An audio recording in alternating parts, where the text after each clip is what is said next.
Ito guys, usapang battery tayo. Ah, ano ba yung sign na mahina na o malapit nang bumigay yung ating battery? Particular sa ating mga motor. Katulad nitong Honda Click. Ah, medyo mahina na yung battery niya. Ano ba yung sign niyan? Paano ba natin malalaman yan? Malapit nang bumigay or mahina na yung ating battery.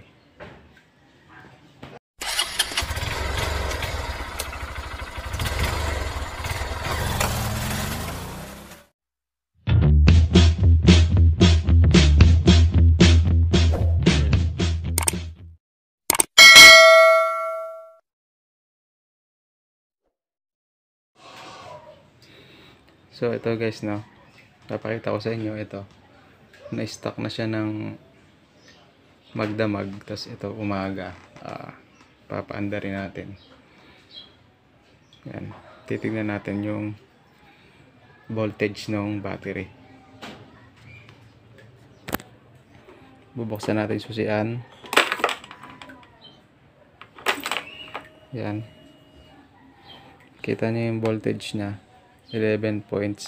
dapat yan 12.5 or pataas. Yun yung healthy.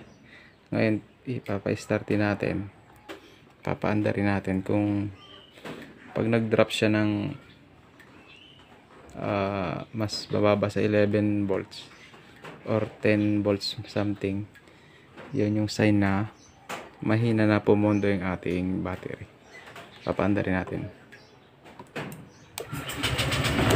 Okay. Ito na guys, bumaba siya ng mga 10.6. Tapos lumabas yung kanyang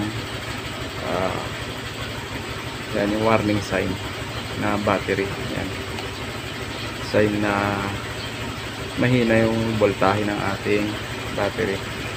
Pero magcha-charge naman siya kasi meron naman sariling charger itong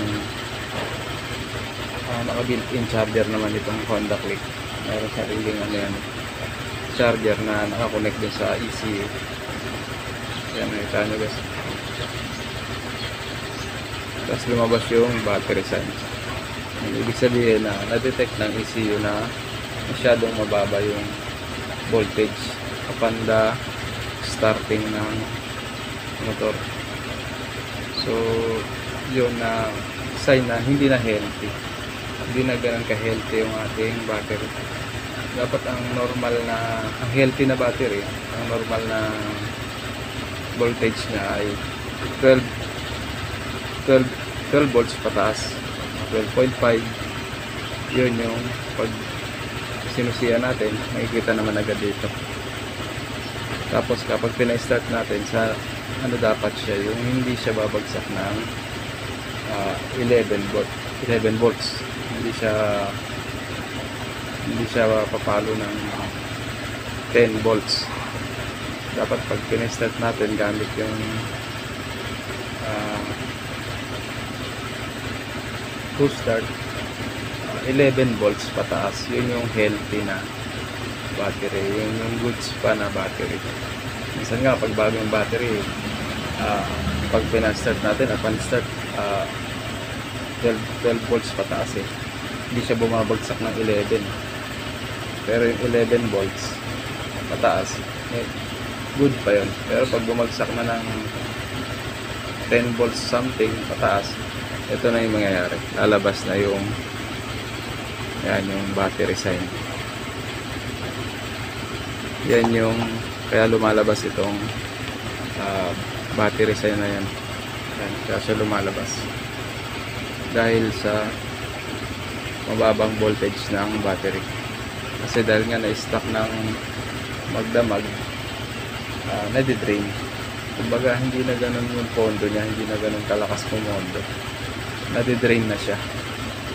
Dahil yung battery natin ay almost 2 years na rin, malapit na rin talaga siyang bumigay or mahina na rin talaga.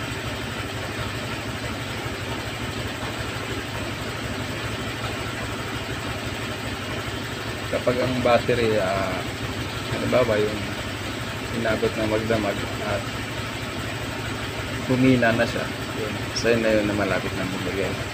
Kasi parang ano yan, parang kasi may sarili naman siyang charger, kusa naman nag-charge yan. Nagtataka tayo bakit nalolobat, humihina, kinamagahan, yun yung sign na mahina na, malapit ng bumigay. Para kasing ano yan para siyang gulong na may hangin. Kapag yung mayroong maliit na singaw, maliit na butas, ano siya, yung sumisingaw yung hangin niya, yung pondo na hangin nauubos hanggang sa lumalambot. Same lang din yung battery. Pag mahina na yung battery, ganun din, yung pondo niya nauubos, pinaumagahan. Kapag na-stock pa nga ito ng mga ilang araw, siguro mga 1 linggo, malamang hindi nagagana yung battery, talagang madidrain na siya yung bagsak. Maaaring hindi na mapa-start yung motor kapag kayong ilang araw mo nang hindi nagagamit. So yan, ito guys, yan bali nagka-charge na yan, ayan, 13.4. yan. Pero pagka ano naman siya, umandar na siya, tapos umandar na siya, mga 30 minutes na tayong tumakbo, pag pinatay natin, tapos sinusin natin, pinandar natin, mawawala na yung battery sign. So ibig sabihin nagkarga siya. Ngayon syempre dahil nga nandun pa rin yung pondo, hindi pa rin na-drain, hindi na lalabas yung battery sign na yan. Ito, hindi na yan lalabas kapag tumakbo na tayo ng mga 30 minutes or 20 minutes. Yan, magkakarga na siya.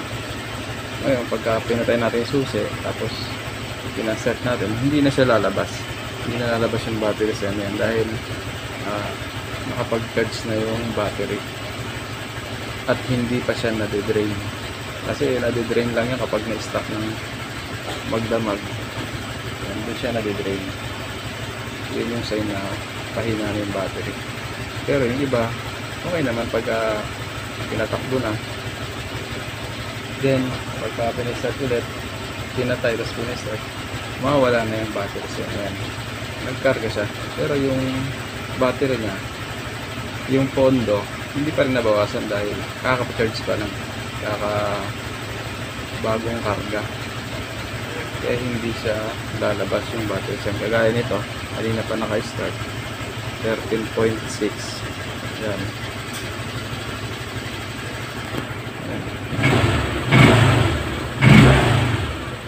Yan, kakarga siya.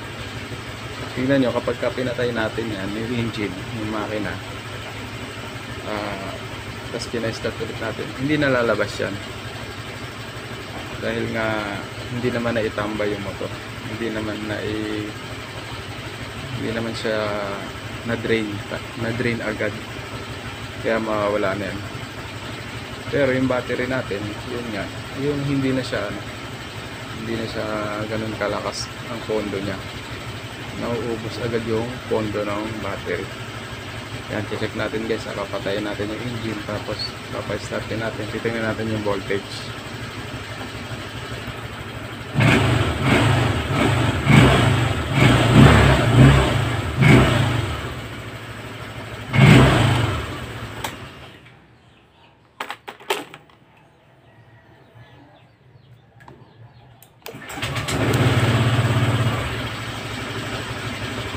Yan guys, nakita nyo 12.5 yung na-pondo niya. Then nung upon starting gamit yung push start, nag 12.2 na lang siya.